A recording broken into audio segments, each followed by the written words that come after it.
Next up on the Cosmic News Network, First Contact with Joshua Pert.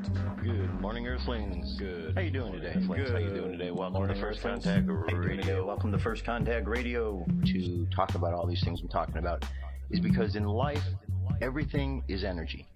Every single thing that's out there. Yo, it's First Contact with Joshua Poet. He's the man on the mic, just in case you didn't know it. Covering news from all around the globe, from the weather and space to UFOs. He'll talk politics and make you open your eyes. Conspiracy theories and government lies. He'll dig it all up and try to find the proof. Cause it's time to demand the truth. It's time. First Contact Radio. We have arrived. First Contact Radio. It's time. First Contact Radio. We have arrived. First Contact Radio. It's time. First Contact Radio. It's time to demand First Contact the truth. Radio. We have arrived. First Contact Radio. Good morning, Earthlings. How you doing today? Well, welcome to First Contact Radio. Glad you could be here. Saturday, 25th of April. I'm not usually here on Saturdays, but I wanted to finish up a show I was doing on the flat earth, so today we're going to do exactly that. Today is the 25th, so what we have here is our sun sign. Whoop. Let me bring this here so you can see. We have our sun sign, Taurus, Hierophant, connecting the spirit with the physical, hooking, Hebrew letter Vav. Here we have strength. This is the card representing Leo. This is the moon sign we're moving into.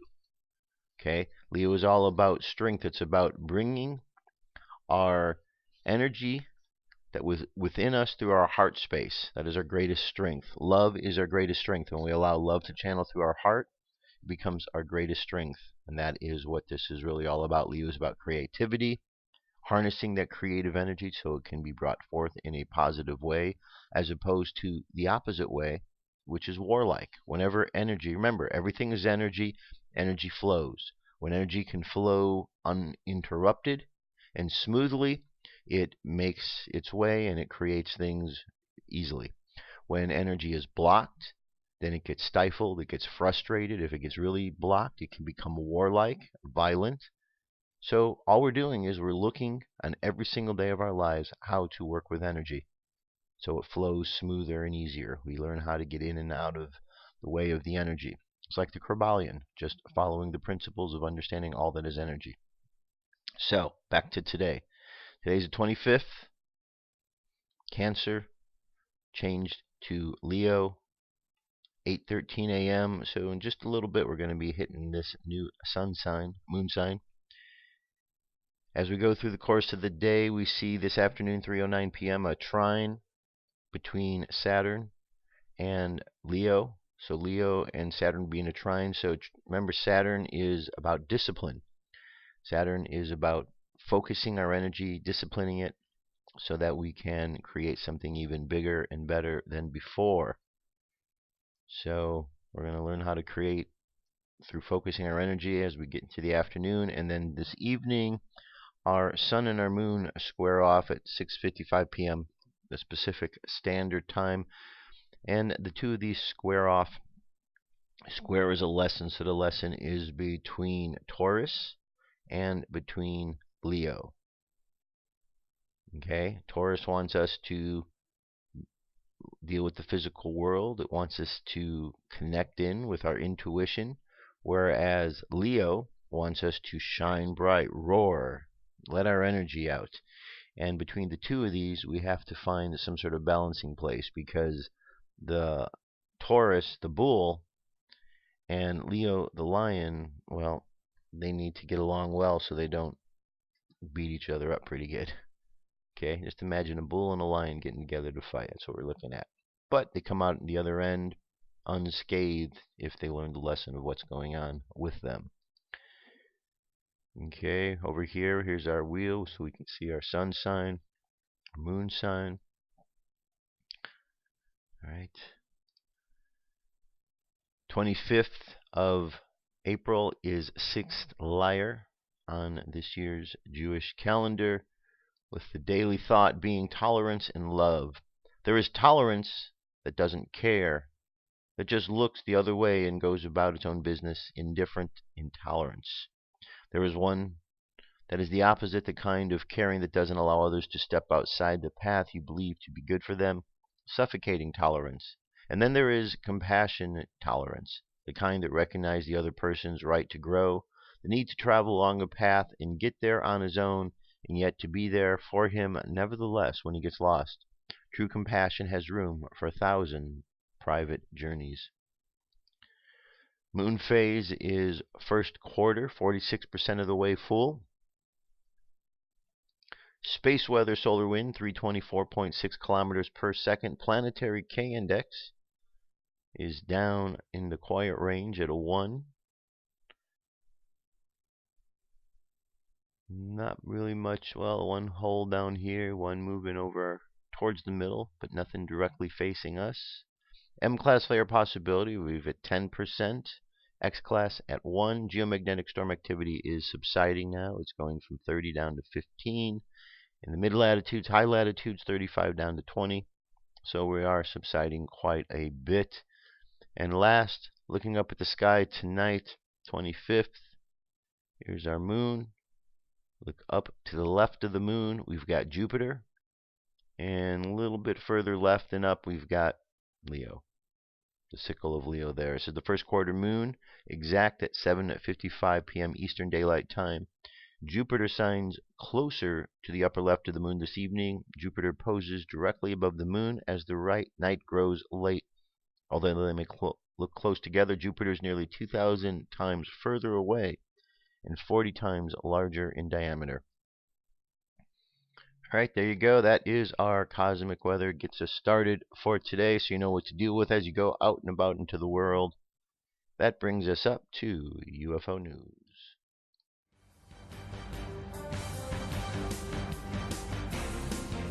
This is the UFO News with Joshua Poet. Thank you very much, Derek Bradshaw. First story, April 22nd, 2015. UFO appears in orbit with the space station. Okay, here we have our space station. There's our object in question. On April 22nd, Street Cap 1 of YouTube was taking a look at the live NASA space station cam when he caught a glimpse of a small metallic disc in the distance. At first it looks like the disc is moving, but I believe it is matched speed with the space station. The movement is caused by the camera changing angle and moving to the left to a new view. You can see the camera arm moving with it. Now, this is where you say, Scott, that UFO isn't moving. How do you know it's a UFO if it doesn't move? Good question. Actually, the space station is in orbit, moving at 7.66 kilometers per second, or 26,000 kilometers per hour. That's fast. That means that the UFO is not moving. It's because it's matched speed with the space station, therefore moving at 26,000 kilometers per hour. So it is moving. Okay, and here's our video. It's 1 minute, 4 seconds long.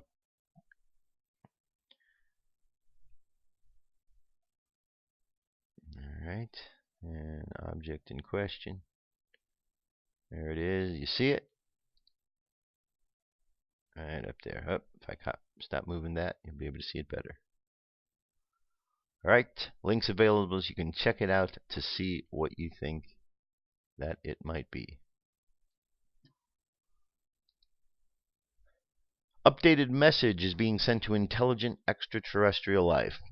38 years after Voyager spacecraft sent a sampler of Earth's cultural riches into outer space, some of the folks who were involved in that project have begun assembling the content for 21st century sequel called One Earth Message. Right now, they're just taking names as part of a crowdfunding effort, but eventually they plan to crowdsource a compilation of Earth's sights and sounds to be packaged in a form that extraterrestrials could understand. We're trying to build up the buzz that get people ready, said John Lomberg, who collaborated with astronomer Carl Sagan on Voyager's Golden Record, a 12-inch gold-plated copper disc that was inscribed with audio and image data like a phonograph record. Okay. Interesting. Interesting. Moving on. The Law of One, an alien message for humankind by Deb West. It seems that the technological advances that we hold in such great esteem at our present state of evolution are in no way comparable to what can be achieved with the mind. In understanding of mental evolution, we will experience a knowledge that may be greater value than any technological advance. Don Elkins, co-author, The Law of One series. The Law of One states that all things are one, that there is no polarity, no right, no wrong, no disharmony, but only identity.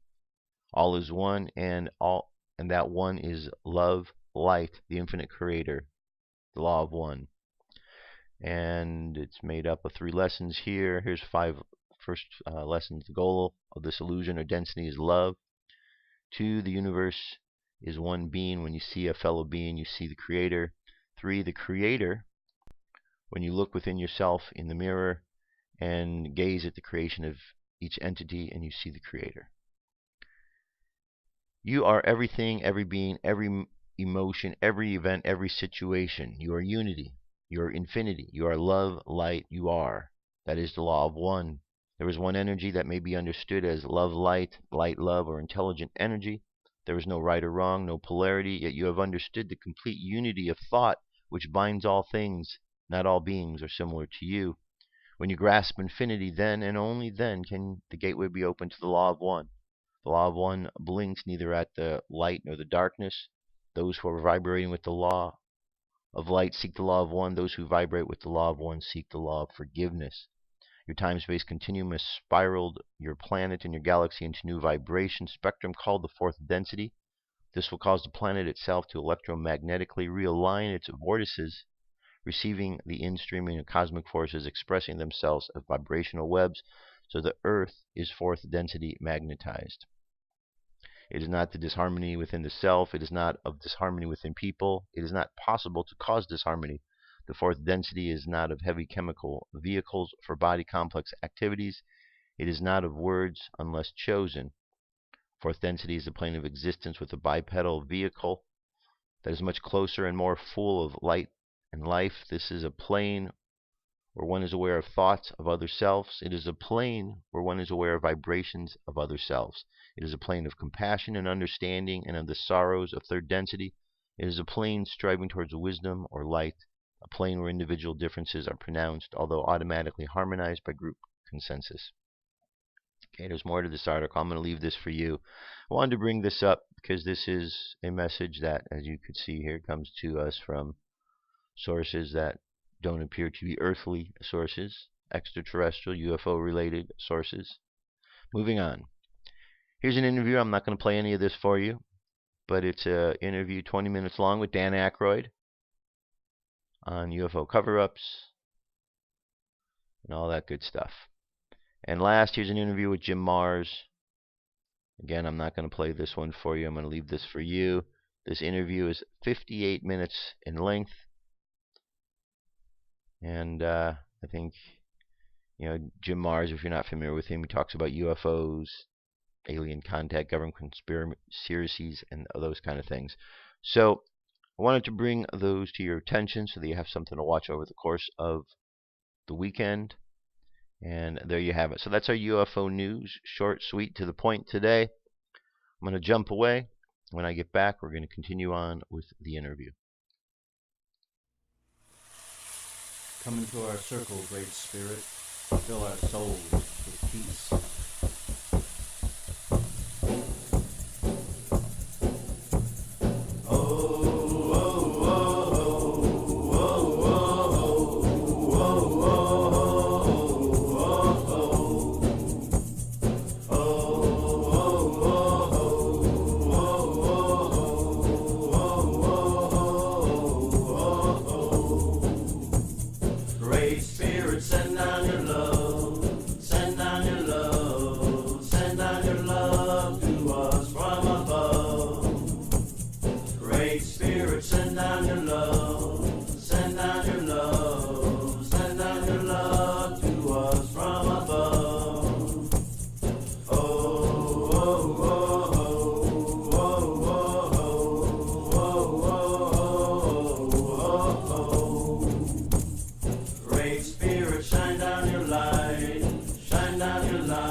Shine down your light to light Great Spirit, shine down your light, shine down your light, shine down your light to light away. All right, let's continue on.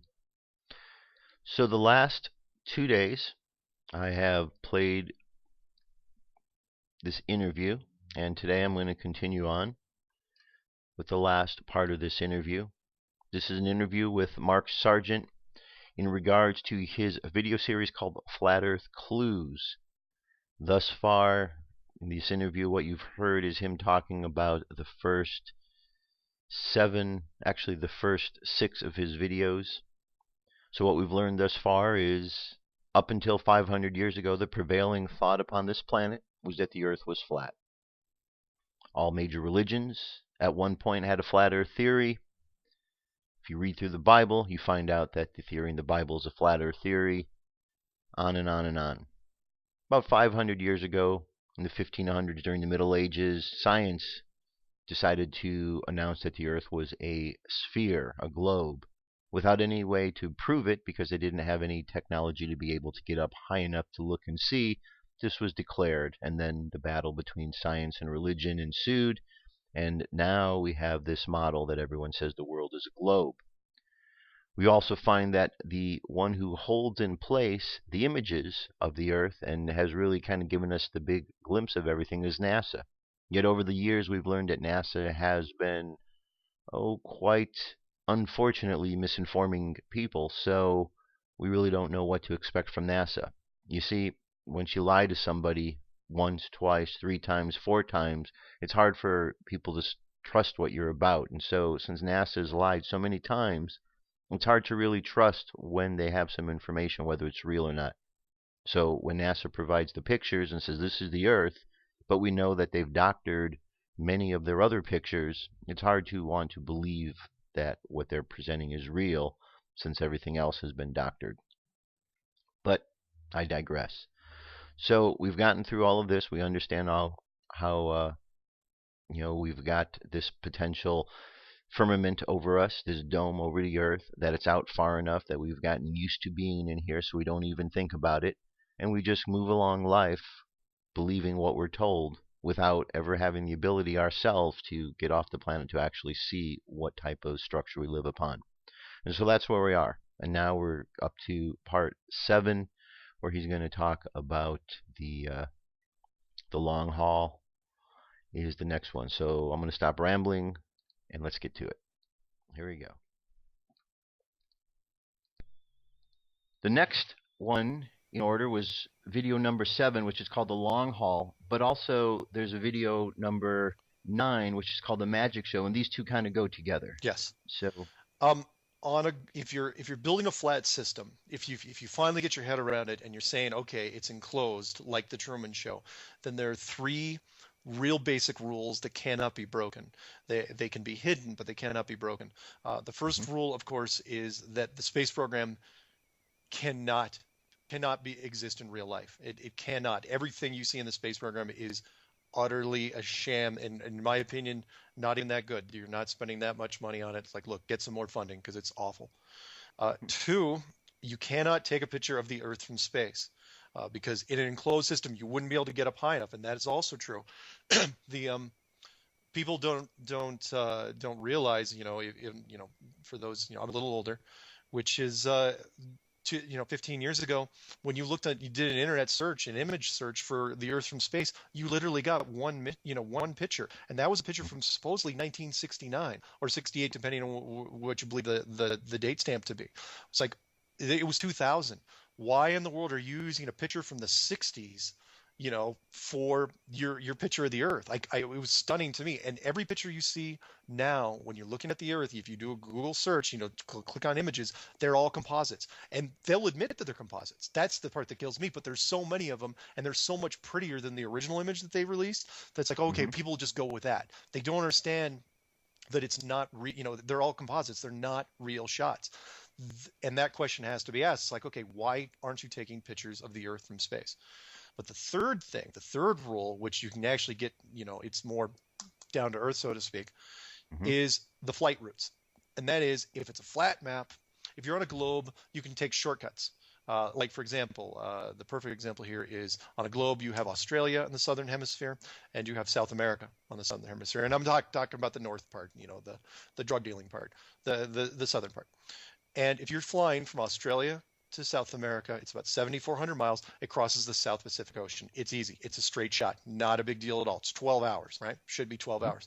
But on a flat map, this route doesn't look like that, because if it's squished, that ocean then becomes bigger, and it has a weird bow to it because it's pushed out to the side. So that 7,400 miles, if you're crossing the ocean, becomes a lot longer. It becomes more than 10,000 miles. And if that's the case, then what do you do? And if that was the case, then, and again, it's easy to prove, is those planes won't be going those routes, because you're not going to take a 10,000 mile flight around the ocean, because it's going to screw everybody up. It's like, why is the flight taking so long? Plus the GPS is going to it'll make it seem like it's the plane's going way, way slower. So the only way you can get to where you need to go is you have to make a route that doesn't make any sense, because on a flat map you have to cut straight across the map, and on a globe that would be the equivalent of going from Australia, cutting across Los Angeles or San Francisco, and then coming back down to South America. It doesn't make sense. Why in the world would you do this if it was a globe? Right. But that's what they're doing. And so you do it in two ways. One, you make connections. And by that, I mean you create connections that take you places that you wouldn't normally go. And you do that to confuse people. You give big layovers. I mean, people, look it up. Go from Buenos Aires to Sydney, Australia, and see how many connections you got. See how long it takes. Should be a 12-hour flight. I've seen flight connections that run 50 plus hours, 52 hours. That's 3 days. You're pushing on the third day. Why would you ever do that? Right. But on a flat map, it works out perfectly.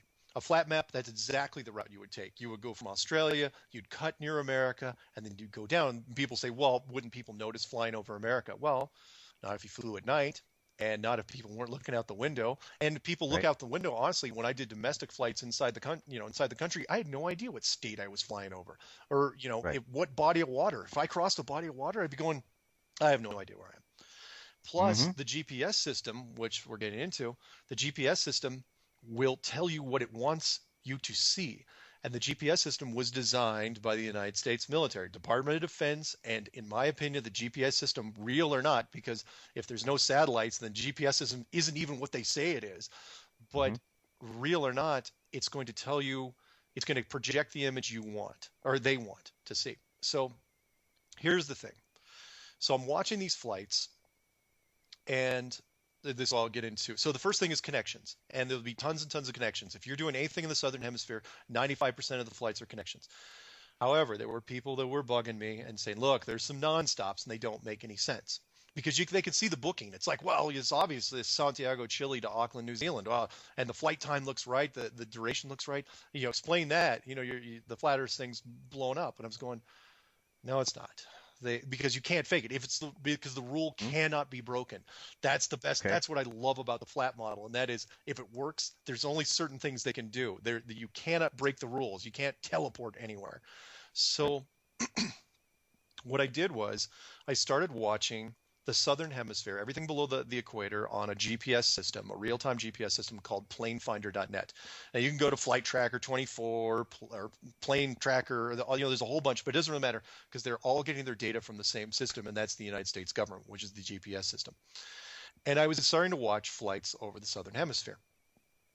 And they're easy to spot. I should be able to see a red plane, going over the water, especially in the South Pacific. And I was staring at it for 1 day, 2 days, 4 days, and I realized there was no planes flying over the oceans. And I was going, okay, why is that? How is that even possible? Because even if you had a connection, eventually you've got to get across the ocean, right? You got to fake it. And so I'm going, wait, where are all the planes? There's no planes over any of the oceans down there. South Atlantic, South Pacific, Indian Ocean, there's nothing there. So where are the planes? And I start staring at them, and then I realize that the planes aren't making it over the oceans because they're being erased from the GPS system. So I started following, because the easiest one is to follow all the planes that are in Brazil, because Brazil has a lot of flights, and because it's a big country, a lot of people. And there was some flights going from Brazil to Africa over the South Atlantic, which should be a pretty short jog. And when they got over about 150, 200 miles out, they'd vanish. And all the planes started vanishing. And that's when once I saw, I didn't have to watch that very long. It only took me a couple hours before I was going, so that's how you would do it. Because if you can't show the routes, then you hide the routes. So what the GPS system is, in my opinion, was even designed to do was to mask how the flights were actually getting from point A to point B. And so what they would do is, like the Santiago Chile flight, the flight, yeah, people say, well, that you got nonstops. It's like, fine, show me how they got there, because I can guarantee you they're not going across the ocean, because they're starting to fly and then they blink out. And then an hour before they land, they blink back in and then they land. It's like, it's magic. It's a miracle. Right. That's go figure. The plane disappeared, nobody knew where it was, and now it's going to land in its exact spot. And they say, well, that means that the flight actually happened. I go, yeah, the flight happened. In fact, people are saying you should go down on these flights. I'm just going, even if I was on the flight, I couldn't prove anything, because I couldn't tell you how I got there. Right. So, and if I was flying at night, then I would be totally screwed. It'd be a waste of money. So their option was, they figured, we'll just kill all the flights in the southern hemisphere off the radar, off the GPS system. Therefore, if it's out of sight, out of mind, nobody looks for them, and nobody talks about them. And it's overkill, but that's what they do, And up until now, it's worked. But so we have the same military-industrial complex, yeah, who made Antarctica, the interior of Antarctica, off limits, yeah, is the same one who's designed this GPS system that we're following. Okay. Now, on a flat Earth model, where do the hemispheres come in, and the magnetic north and magnetic south? How do we look at those things?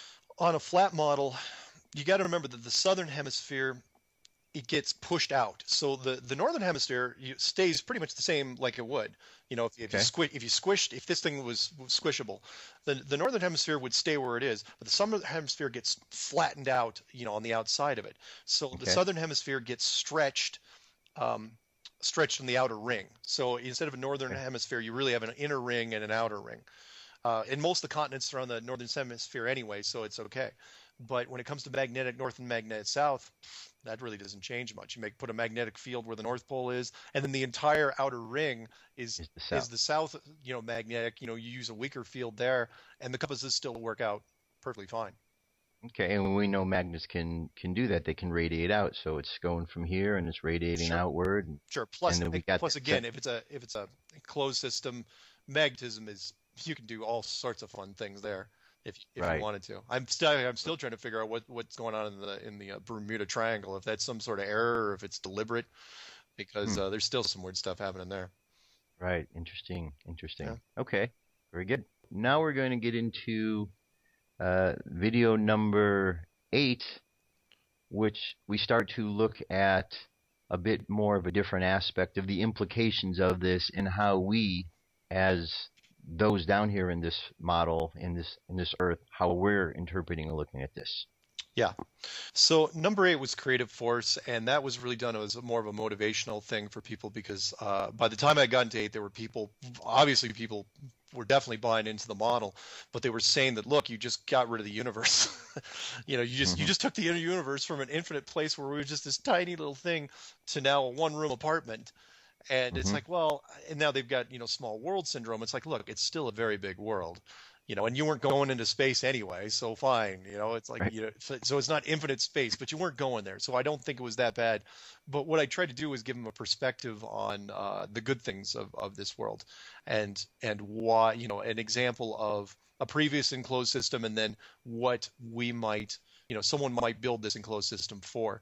And I started out with my take on, and even though I didn't mention it by name, I figured people would pick up on it, which was the Tower of Babel story, and which went into, for those of you who don't follow, biblical stuff, the Tower of Babel was a story of a civilization that was so powerful and so ambitious that they started to build a tower that they said could reach the heavens, which always bugged me, even in Sunday school, kind of bugged me because it's like, okay, Mm-hmm. where are you going? You know, if it's on a globe, you're not going anywhere. Mm-hmm.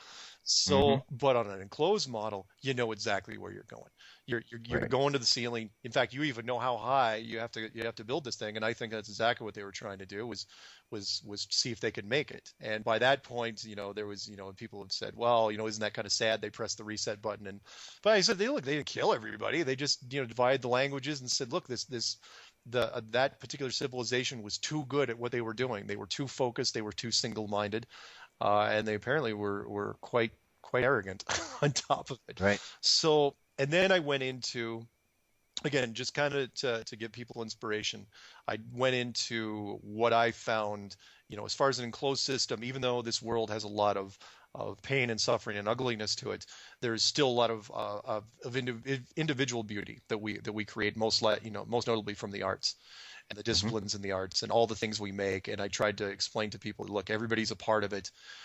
Yes, you know, there's certain people that paint and sculpt and do all these things, but they are influenced by other people, and for every one of them, there's all sorts of people that have dreams, and everything's just stuck in their head, and they can't get it out for whatever reason.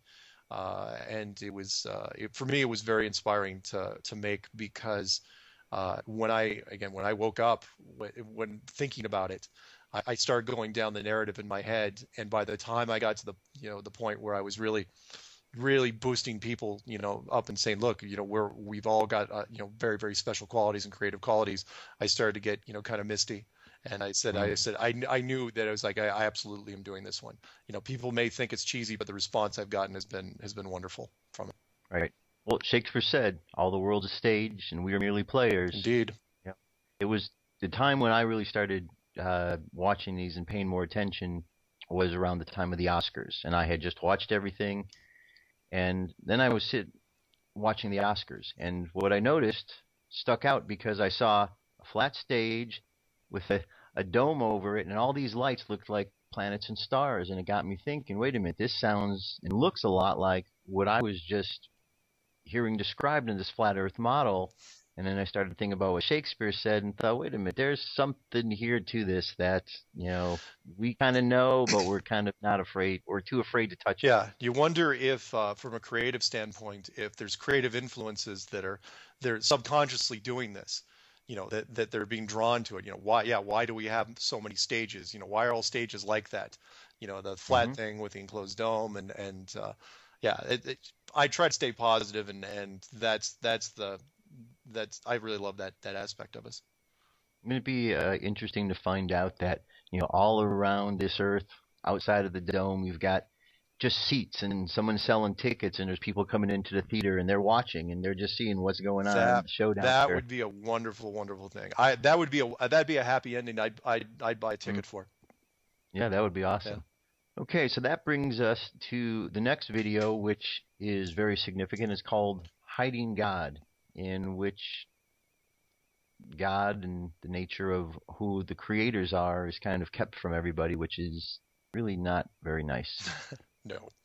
The Hiding God, I initially started out as a call out, you know, because people are always looking for, you know, what to do next. You know, what are we doing in the conspiracy world? You know, it's always this loose end that nobody seems to touch. It's like, well, what do we do now? You know, now that we believe in this model, it's like, well, you know, one, you do what you feel like doing, what your gut tells you. If it was me, what I would do is first thing I would do is, you know, because there's rules, you know, certain things that you can catch people without using the word flat Earth, which, you know, usually gets you thrown out of the building. The first thing I would do is contact your local state or federal representatives and tell them that, look, my family flies every once in a while in the Southern Hemisphere, and I want to know why the GPS safety net, you know, the American government designed, and it should be all encompassing. Remember, GPS stands for Global Positioning System, not regional, not partial. Why is it turned off below the equator? Why when I flow over the ocean does am I at risk? Am I in danger? That's a point of debate. The second part is appealing to the corporate greed of especially this country, but, you know, any oil companies or mineral companies, which is, look, everybody knows that the oil companies and the mineral companies can get in just about anywhere. They have unlimited resources for development, and yet they have, and there's all this money sitting under, on Antarctica, millions of square miles of resources just Right. waiting to be taken, and you guys can't go get it. And I want to know why. Right. People should be asking that. Look, you work in the oil industry, the petroleum industry, this should be a primary thing. And yeah, you may not get anywhere. People may say, oh yeah, it's a question of national security, but I'd come back and say, which nation? Because apparently nobody owns Antarctica. It's the only piece of real estate in the world. Nobody owns it. So if nobody owns it, then who's telling you can't go there? Right. And again, if you're the oil company, you've got briefcases, you've got trucks full of money, and you can't get in there. I'm not buying it, not for a Right. second. And then the last thing was appealing to the churches, because if you were going into, if let's say, back in 1955, 1956, you find the edge, you find the firmament, you find the big handprint of God right there, and let's call it what it is. If it's built, if it's a structure, if it was created, then creator, creation, God, you're not gonna be able to dodge that forever. Anyone out there say, well, it's an alien force field. Fine, it's an alien force field, but it's still closer to God Right. than anything else you've seen. And And someone built it. yeah, somebody built it. And if that's the case, then a decision was made 50, 60 years ago to hide that from Mhm. the church. And that probably wasn't the best move in the world, because Right. when it does, if and when this thing does get revealed, there is a chance, that there's going to be some backlash. And I talk about that, and we'll talk about this, in the next one. It's like there should be a temperament as far as the backlash. But every church has a vested interest in this. And that Mhm. is, if you have faith, everybody that has faith, everybody that has a holy book, they want to know, not just the meaning of life, but they want to have confirmation of some sort of creator. And if that Mhm. is literally something that they can find, if they could walk up to it and bang on it with their hand, they Right. will absolutely do it. If people would have pilgrimages, they would go out to the ice with cold weather Right. gear. I guarantee it. And if that's hidden, well, then somebody should bring it up. And Right. there's a lot of religious people out there that I think have a right to know. And the next one, the last one of the series, number 11, is Souls in the System. So, Souls in the System was my attempt, and I think a pretty good one, to show people, because people kept asking, well, if there's an enclosure and we find out about it, aren't bad things going to happen? We're going to burn cities down and do all these awful things. And initially, when I was doing number 5, I thought, there's a chance, there could be a knee-jerk reaction. People could run through the streets screaming, absolutely. But the more I thought about it, the more I thought that if it was enclosed, the enclosure itself would change the tone of people.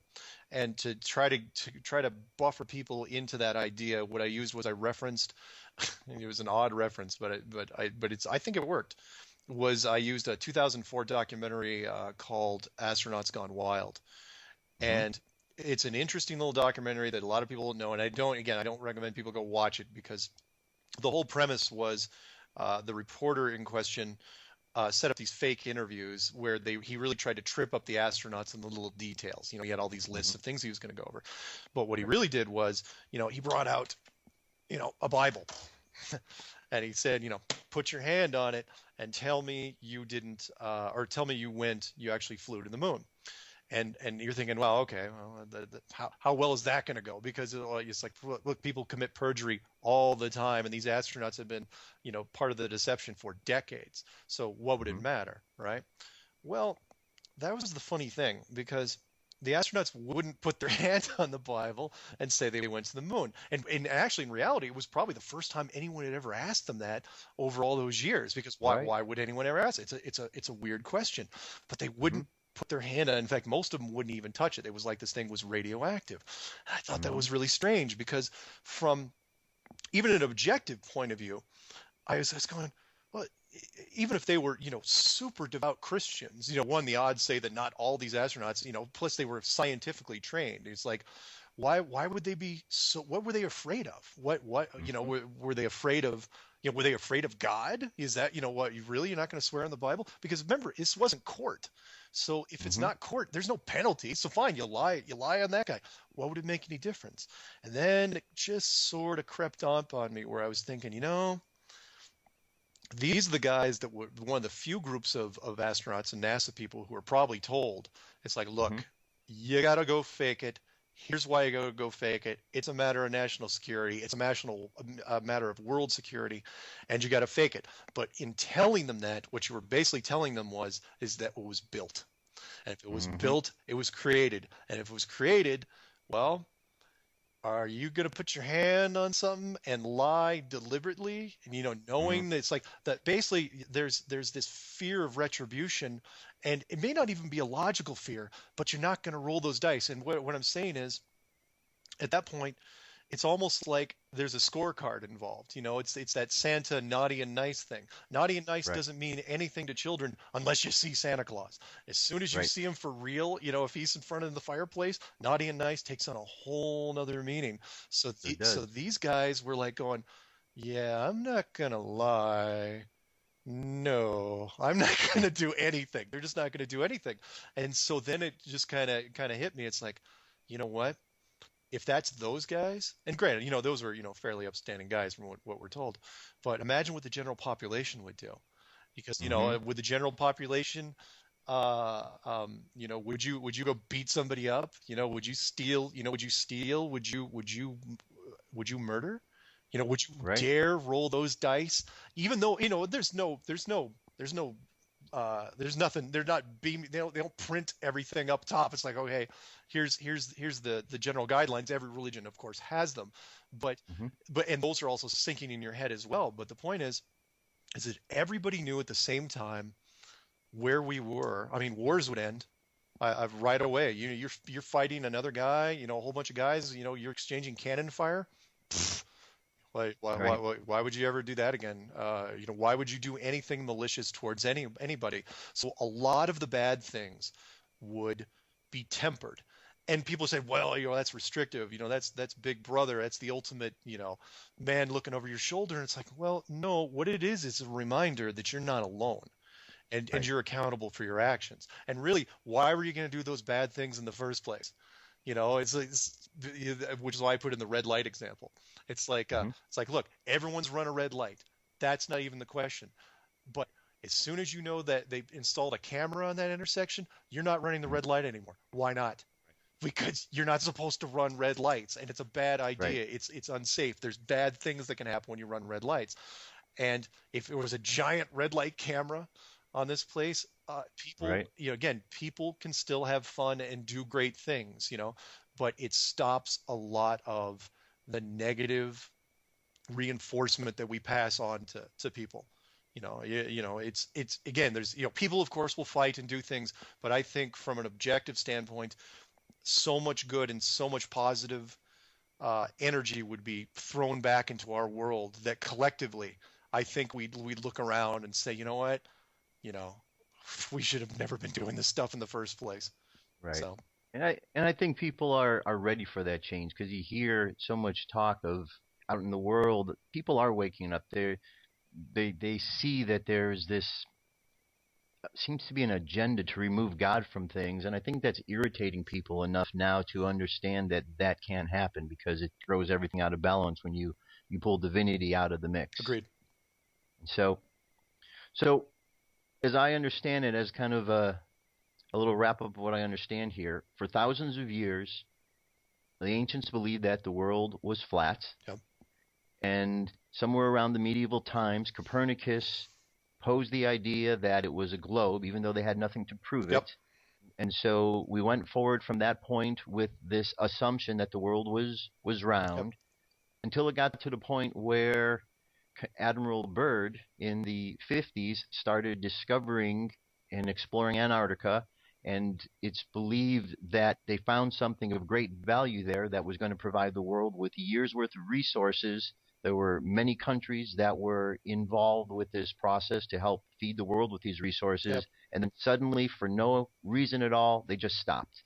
And Antarctica was made off limits by the military-industrial complex, who was the same one who created the GPS system and shows us the directions of where things go. Yeah. And so now here we are at a time where it's somewhat taboo to look at these subjects because we've been conditioned not to look at these subjects. Yeah. But somewhere in our collective unconscious, we understand something's going on because we see this theme popping up in movies all the time, and we seem to understand that there's something more out there, which brings us to where we're at and the questions that are asked. People want to know, what's the meaning of life? And if we really address this issue, it seems like it would really address that question. The meaning of life is much bigger than any of us could possibly imagine, and that would certainly solve that question about the creator, because now we'd all be questioning who made this structure, because it certainly wasn't man. Agreed. Okay? Yeah. All right. So, well, I never thought I would find myself being a flat earther, but here I am. Good for you. Here I am. So, any final thoughts or? Just for those out there, and I know, again, there's going to be skeptics, but just try to get your head around it for the smallest fraction. Give it 60 seconds. And if you still think it's absolutely impossible, then again, ask the question yourself. It's like, how do you know? How do you know? Because right?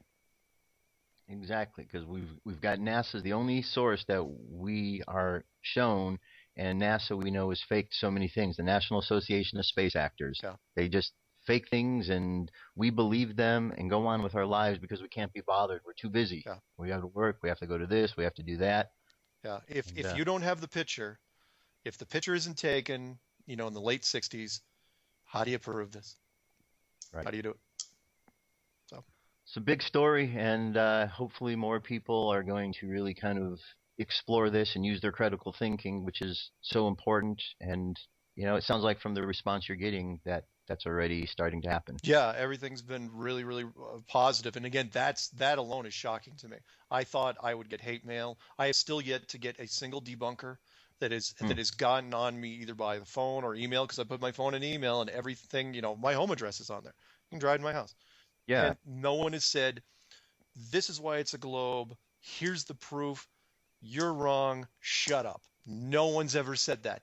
And granted, it has not been out that long, but you would think, given that I covered so many different topics, that someone would take something. And the closest I ever got was the long haul, number 7, where people were saying, oh, well, there's nonstop flights, so you must be wrong. And then I said, oh, yeah? Here's what I think of your nonstop flights. They don't exist. Or they exist, but they're vanished. So, yeah, somebody find something. Come at me. Yeah, right here. And we see examples, when we hear about planes disappearing, it kind of confirms that there's something in place that can make a plane disappear by just shutting off some sort of system. Yeah. Oh, yeah. Yeah. Exactly. Awesome. Mark, thank you so much for being here. I hope more and more people tune on to this subject and really explore it, because it's definitely a subject worth exploration. Thank you for having me. It was my pleasure. All right, there you have it. That is the entire interview. So I hope that you found that enlightening, and the link's available. Check it out. Go through and watch all of his 11 pieces. Watch all of them, because this was the summary. So now you've got the summary, but go back and watch them, and you will find that there's a lot of information in there that will really bring questions to your mind. And that's what's the most important thing. We need to question things. We can't just take at face value what we're told sometimes, because when we look and see the history of who's telling us these things, we start to see agendas. And there seems to be some sort of an agenda going on here that is a little bit more than, what we were told. Anyway, let's move on here. This is an article called Strengthening and Protecting the Aura by Mariana Visser of New Energy Healing. The aura is weakened by poor diet, lack of exercise, lack of fresh air, lack of rest, stress, alcohol, drugs, tobacco, negative habits, and improper psychic activity. Technique 1, preventing yourself from being drained. We've all experienced being drained by another person, You may talk to him or her on the phone or in person. When you finish, you are exhausted. Your stomach may ache. What you are experiencing is an energy drain. Some individuals draw or suck off energy of others. Most of the time, this happens because the individuals involved do not realize it, and in many cases, they are using your energies to supplement their own rather than building up on their own. All you may realize that is that when they are finished talking with you or being you, they feel better. This does not give them a right to take your energy. However, you should not allow it. Technique 2, energy breathing techniques. Fresh air, proper breathing, essential to a strong and vital aura. Breathing for maximum energy to the aura should be done through the nostrils. Many people have a bad habit of mouth breathing, not realizing that nostril breathing is more natural and healthy. All right, technique 3, cleansing the vortex. Exercises of visualization. Exercise for cleansing and purifying your entire auric field is an excellent exercise to perform at the end of the day, especially at those times when you have interacted with a great many people. It helps to sweep out energy debris, preventing it from accumulating and creating imbalance within the auric field. Okay, and we've got a couple of videos here. 6-minute video right there. Some great ideas. Another 3-minute video. Anyway, I'm not going to play any of these. I'm going to leave those for you. But again, very important. Talking about energy, talking about cleaning our energy field. That's what our aura is. Our aura is an extension of our energy that extends outside of our physical body. And some people can see auras. We all have the ability to see them. Once we get in practice and learn how to do it, we're able to see the auras. And these auras, these colors that come off of them, all help us to understand what's going on with us. There's really great cameras out there to do Carillion photography, which really show what's going on with the auric field and the colors. If you ever have an opportunity to have your picture taken by one of them, do so. You'll be very fascinated. All right, here's a message from MELCHIZEDEK and METATRON. Here we go. Anna Merkabah, mitochondria activation, Melchizedek, and Metatron. April 18, 2015, channeled by Anna Merkabah. The heavenly abodes of the Creator bring forth the music of the ages. The tones of ascension and the music of the ages to have come and gone, are aligning to bring forth the necessary decrees of change and benevolence, and peace. Peace and harmony, and abundance for all of mankind, for all of creation. For the harmonic tones of ascension, and the beautiful melodies of the Creator have indeed reached the earthly shores of your heart's codices. Have indeed ignited the past memories and have indeed proposed all of you to re-examine the past behavior patterns of your ancestors, of whom your DNA has been acquired. And so and thus, comes a moment in time, when the necessary adjustment of your heavenly bodies have indeed been prepared in order to unify with your presently occupied vessels of time and space, with the vessels of time and space from the dimensional degree of righteousness. Form the dimensional degree of righteousness through the fifth constellation of the divinely aligned accords. Through the fifth constellation of the divinely aligned accords, to deliver a new magnanimous encounter of the fifth dimensional kind. And so and thus, the heavenly abodes are presenting themselves rapidly to you now and are anchoring the fruitful encounters with that which indeed you are to become. Are allowing you to glimpse into the future whilst clearing the past energies of your chosen momentum. For the future of your earthly path, shall be fruitful indeed, shall ring true to all the hearts who are here anchoring said energies of the cosmic convergence, anchoring said energies of the cosmic convergence of the heart spectrum of being. For through the heart spectrum of being, comes the benevolent creation of all the intricacies of your desires. For all that you are and all that you are yet to become is already encoded within the spherical understanding of time and space. For you have chosen to walk through the densities of yesteryear to arrive at the chosen momentum of remembrance. Remembrance that indeed you are a mighty powerful being of light and love. What we are trying to say to you, dearly beloveds, is that the energetic upliftments are coherently manifesting a new era of incredible might, and of incredible proportion. A new era, where your vehicles shall be able to perform a variety of feists unknown in eons past, a variety of feists and transformations which shall leave your scientist in awe up until a moment in time when they allow said frequencies and information into their own psyche, and from therein, they shall be able to decode the messages that all of you are already understanding and are decoding through your heart and through your solar plexus. The scientific community of the now moment in time shall rapidly approach a cognizant understanding of all the structural components of your DNA, RNA, and mitochondria.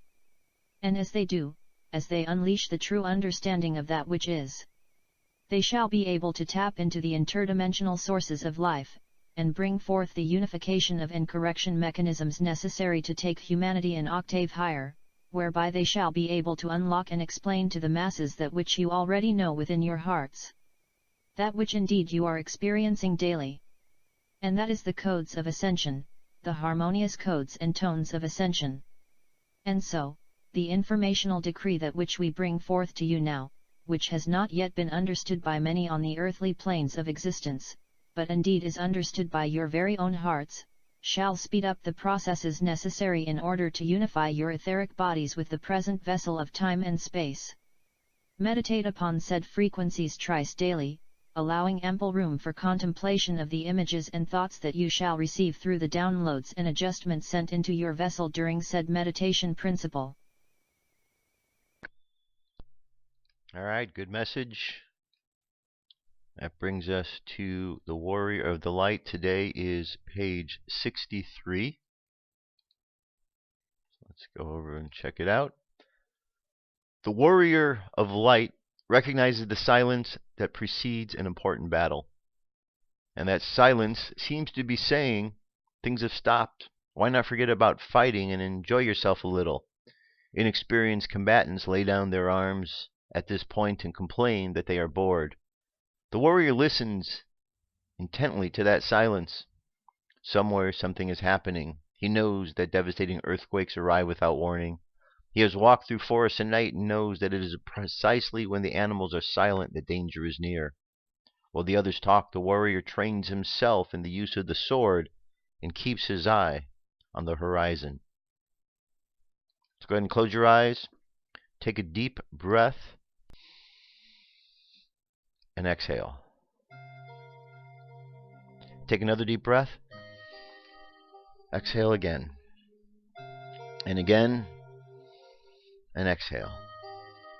And just breathe in and out. And be aware of your breath as you breathe in and exhale out. And feel this breath bringing energy into your body and revitalizing each and every cell. And feel this breath carry out all of the tiredness from your body.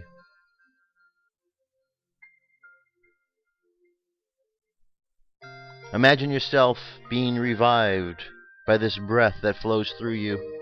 And know how this breath flows through your life, every moment of your life, and has done so from the time you arrive, and will do so until the time that you leave. And so we just take a moment to thank and honor the breath that flows through us. This breath of life that flows through us in each and every individual upon this planet. So as we walk through the world today, let's just observe each other. Observe the miracle of life that exists within each and every one of us. Observe the miracles of life around us. And know that as we move through the world, we are living in a world of energy that is alive, breathing, all around us. And as we look at all things, we understand love, the energy of love that feeds all things as well. So let's continue on this journey. Let our subconscious mind continue on observing the world, looking at the energy, looking at the love, honoring the breath. And let's bring our conscious mind back to the present moment on the count of 3. 3 coming back to the present moment filled with confidence.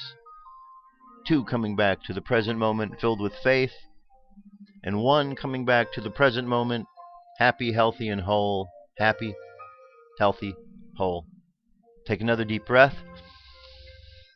Exhale. And open your eyes. And that's it, my friends. That is our show for today, for the rest of the week. I'll be back this upcoming week, and we'll have some more fun stories. How about that? That's it. I hope you enjoyed the interview. If you have any questions, please send me emails. I'll get in touch with Mark. I'll run them by him and all your questions, and maybe we'll have him back on another time to address some of those things. That's it. Check out the links. Enjoy your weekend. I love you. Keep loving each other. Peace. I'm out of here.